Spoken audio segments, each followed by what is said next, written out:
A lot of us sit down and ask ourselves, what happened to the missing years of Yeshua, the Christ, the Messiah?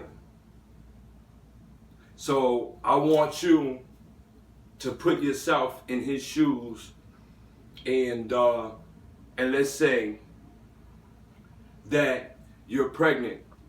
It's you and your man, or it's you and your woman, and you have this baby.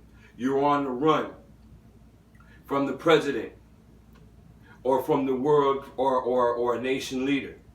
You have the police, the FBI, the CIA, everybody looking for you. So now you have to go and you have to run. You have to go from place to place. You have to register underneath Rome, underneath Emmanuel.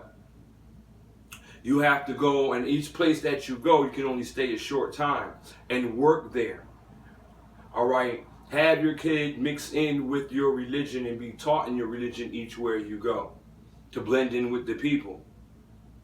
So by the time you get through settling down, all right, now your kid is of age where he can go out on his own, and the parents don't have to run. He can go and be taught, because he was being taught as a kid when they were bouncing around because of all the stuff that was going on.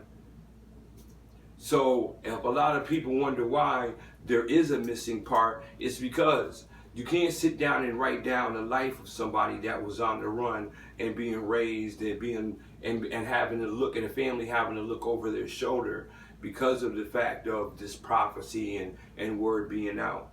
There was nothing to record, because even John spoke of so many things to record. But the things that was of importance is the things that they wrote about. That there was so many of them that it was too much to be put into one little book.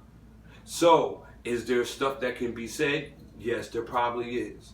All right, is there stuff that wasn't written about because of the fact that that family was on the run to Christ, was being raised, going from place to place and hiding out? Yes, that can be said.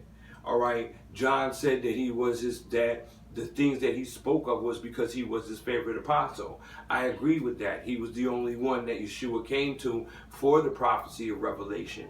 All right, so if we have all of this being said, and John saying that there was so many more things that he did, so many more things he talked about, so much about his life that can be said, that it just cannot fit into one thing, and he only lived to be in his 30s. What does that tell you? That when we get that double portion in eternal life, we're going to hear about that child life. We're going to hear those stories that wasn't written because it was too much to talk about. All of these things we're going to know.